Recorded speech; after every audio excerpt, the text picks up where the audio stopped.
semester 4, jurusan Administrasi Bisnis, Program Studi Usaha Perjalanan Wisata dari Politeknik Negeri Sriwijaya. Tangannya anak potek. Jadi aku hari ini balik lagi ngupload video yang berhubungan dengan yang bertemakan video edukasi. Dan video kali ini masih bersangkutan dengan 2 video terakhir yang aku upload, yaitu tentang migrasi, benar, kepabeanan. Dan kalau kalian anak pariwisata juga, kalian pasti tahu yang terakhir bakal tentang apa. Ya, tentang karantina. Dan kali ini negaranya sama juga sama negara sebelumnya di peraturan kepabeanan, Korea Selatan. K-popers, mana suaranya? Fans idol ini, penggemar drama Korea, penggemar aktor aktris Korea ini. Ya, kalian pasti bakal excited banget kalau misalnya bahas tentang Korea Selatan. Apapun mengenai Korea Selatan pasti bakalan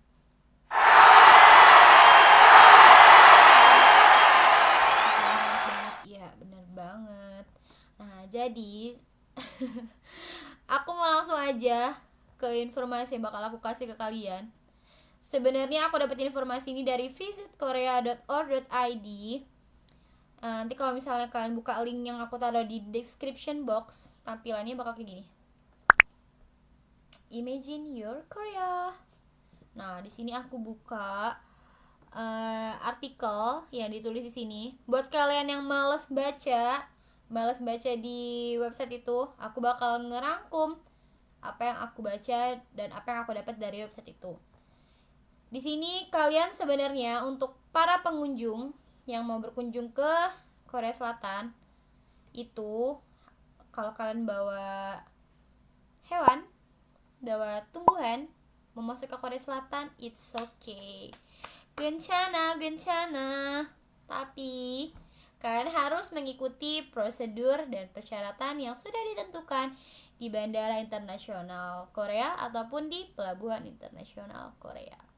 Nah, jadi sebelum kalian masuk ke Korea, misalkan kalian ke Korea naik pesawat nih. Nah, Korea itu punya 2 maskapai penerbangan terbesar, yaitu Korean Air dan Asiana Airlines. Nah, kedua maskapai ini memperbolehkan kalian untuk membawa peliharaan masuk ke dalam pesawat atau peliharaannya ikut dalam penerbangan kalian bareng sama kalian. Nah, gitu.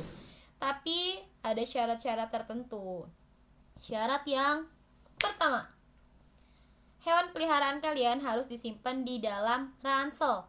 Maksudnya di sini ranselnya itu tasnya ya, tas khusus hewannya itu. Dan biasanya hewan-hewannya boleh ikut masuk dalam kabin, tapi ada juga beberapa hewan yang nggak boleh ikut masuk dalam kabin.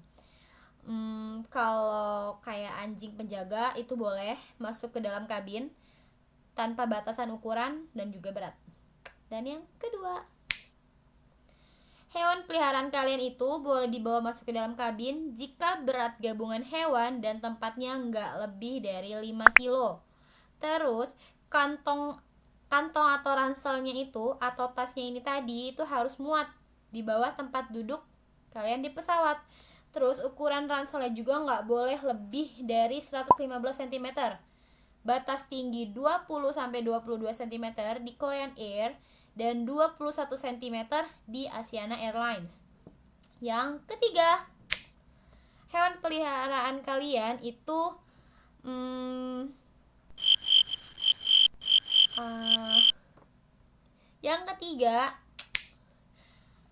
hewan peliharaan kalian dapat bepergian di dalam kompartemen kargo jika berat dan kargonya nggak lebih dari 5 kilo. Terus ukuran kargonya juga nggak boleh lebih dari 246 cm dengan batas tinggi 86 sampai 88 cm di Korean Air dan 84 di Asiana Airlines. Dan juga berat total hewan dan tempatnya itu nggak boleh lebih dari 32 kg. Terus yang terakhir, yang keempat, selain kucing sama anjing, hewan-hewan lainnya seperti kelinci, tuki, hamster, dan kura-kura ataupun binatang lainnya itu harus dibawa di pesawat angkutan terpisah. Jadi nggak boleh gabung sama kalian. Nah, soalnya kan kayak kelinci, hamster ataupun kura-kura itu agak ribet sih. Terus jarang juga kali ya kalau orang bawa kelinci, hamster atau kura-kura dalam penerbangan. Nah, pokoknya gitu deh. Apa sih? Nah, dan yang terakhir, penumpang itu boleh bawa hewan peliharaan umurnya di bawah 6 bulan. Boleh dibawanya berpasangan, couple. Boleh dibawa berpasangan, tapi harus di dalam satu ransel. Nggak boleh ranselnya sampai 2 ransel ya, cukup 1 ransel aja. Nah, dan untuk informasi tentang perjalanan hewan peliharaan kalian untuk di Korean Air ataupun di Asiana Airlines, aku bakal kasih link Korean Air dan Asiana Airlines-nya di bawah ya, di bawah di description box juga. Lanjut kita ke karantina hewan. Sama kayak yang udah aku bilang tadi, namanya kita bawa hewan atau bawa tumbuhan itu juga harus melalui proses karantina. Dan kalau kalian udah nonton video aku sebelumnya, kalau kalian bawa hal-hal yang mengharuskan di karantina, untuk di karantina, kalian harus ngisi dulu formulir BEA. Nah, di video sebelumnya aku udah bahas tentang formulir BEA. Dan kalian harus mencantumkan di situ kalau kalian itu bawa hewan peliharaan ataupun tumbuhan yang harus melewati proses karantina. Nah, untuk aturan karantina bagi kucing dan anjing, ini udah banyak banget nih katanya melalui revisi besar. Dan aturan yang udah direvisi itu udah mulai berlaku sejak 1 Desember 2011. Dan rangkuman dari peraturan itu, yang pertama, penanaman microchip dan tes antibodi vaksin rabies. Oh, jadi hewan kalian itu nanti bakal ditanam sama microchip. Terus di dalam microchipnya itu ada nomor terus nanti dari microchip itu ada nomor identitas yang harus dilaporkan di sertifikat kesehatan. Terus nanti hewan kalian itu harus menerima tes antibodi vaksin rabies di laboratorium yang telah diakui secara internasional. Tesnya itu nggak boleh 3 bulan lebih awal, nggak boleh juga lebih lama dari 24 bulan hingga keberangkatan kalian. Dan juga harus ada bukti bahwa level antibodi vaksin rabiesnya itu 0,5 IU per mililiter atau lebih tinggi. Dan hasil tesnya itu juga harus dilaporkan dalam sertifikat karantina. Dan untuk hewan yang usianya di bawah 90 hari, peraturan-peraturan yang ini tadi dibebaskan. Yang kedua, dokumen yang diperlukan dan jumlah hewan yang diizinkan. Sebenarnya kalau untuk dokumen udah pasti ya, satu dokumen atau sertifikat karantina itu cuman berlaku untuk 1 hewan. Nah, jumlah maksimal hewan yang diizinkan untuk dibawa masuk tanpa laporan terlebih dahulu juga itu batasnya cuma 4 hewan. Ya lagian ngapain sih kalian banyak-banyak ya kan? Mau liburan banyak-banyak bawa hewan, yang ada malah mengganggu perjalanan kalian.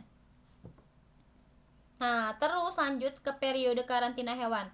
Kan tadi aku udah bilang kalau yang umurnya di bawah 90 hari itu bebas sama proses karantina. Tapi kalau yang umurnya di atas 90 hari atau lebih, itu nanti kan hewan kalian bakal dipasangin microchip sama dites level antibodi vaksin rabiesnya, bakal dikasih vaksin. Nah, itu kalau misalnya segalanya penanaman microchip lancar, terus tes antibodi vaksin rabiesnya lancar, itu hewan kalian cuma dikarantina 1 hari, bahkan bisa dikeluarkan pada hari yang sama. Tapi kalau misalnya semuanya ini gagal, hewan kalian bakal dikarantina sampai semuanya ini berjalan dengan lancar, sampai sukses. Nah, untuk layanan karantina sendiri, sebenarnya di Korea tuh banyak banget ya untuk layanan karantina hewan. Ada di bandara, ada juga di pelabuhan laut internasional. Beberapa nanti bakal aku tulis juga di description box. Di bandara ada di Bandara Incheon, Itu ada nomor teleponnya juga, ada di Bandara Jeju, Bandara Gimpo, Pelabuhan Laut Busan Seaport, Pelabuhan Laut Incheon. Nanti bakal aku tulis keterangannya di kolom keterangan. Nah, selain kucing atau anjing, kalau kalian juga mau bawa unggas ke Korea itu nggak apa-apa. Tapi di situ dokumen yang diperlukan untuk unggas itu sebuah sertifikat karantina yang dikeluarkan oleh pihak karantina negara yang membawa masuk.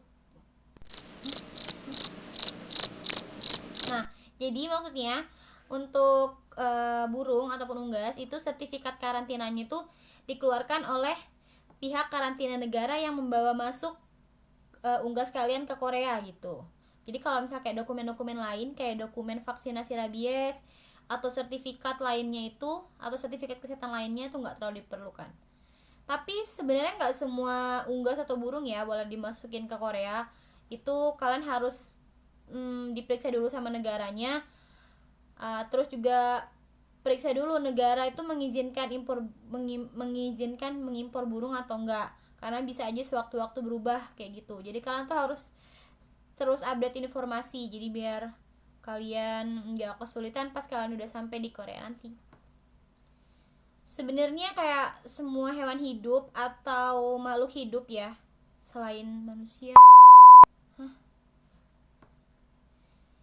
Jadi ini semua hewan hidup atau makhluk-makhluk hidup kayak tumbuhan itu boleh masuk Korea, tapi harus disertakan dengan sertifikat karantina yang sah dan dikeluarkan oleh negara tempat keberangkatan. Kayak tadi yang udah aku sebutin tuh tentang hewan. Kalau untuk karantina tanaman juga, misalnya kayak tanaman, buah, khususnya mangga, jeruk, pepaya dan lain-lain. Terus kayak sayuran, benih-benih, anggrek gitu, segala macam bibit itu harus dijelaskan secara detail di formulir laporan bea yang udah aku jelasin di video sebelumnya. Itu dijelaskan di kolom nomor 3 di belakang formulir laporan bea cukai. Nanti itu juga harus dilaporin saat kalian datang.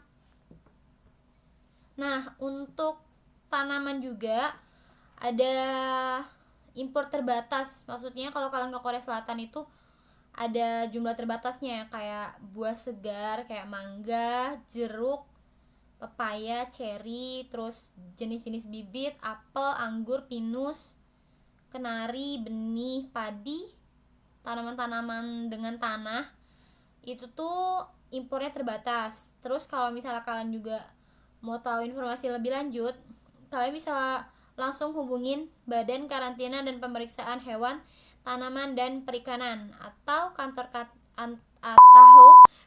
karantina tanaman bandara. Nah, di sini aku bakal kasih nomor teleponnya juga di bawah di description box. Pokoknya bakal aku jelasin dengan secara detail juga di description box. Mungkin kayak cuman segitu aja sih tentang karantina. Kayaknya soalnya kan kalau karantina beda ya sama informasi kayak tentang imigrasi ataupun bea cukai ataupun bea. Karena di sini karantina biasanya cuma terfokus sama hewan peliharaan ataupun tanaman yang kalian bawa. Jadi buat kalian yang mau berkunjung ke negara orang, contohnya Korea Selatan, harap patuhi peraturan yang ada biar kalian gak kesusahan waktu kalian mau traveling ke sana. Mungkin segini aja video dari aku. Terima kasih dan semoga informasi bermanfaat untuk kalian semua. Bye.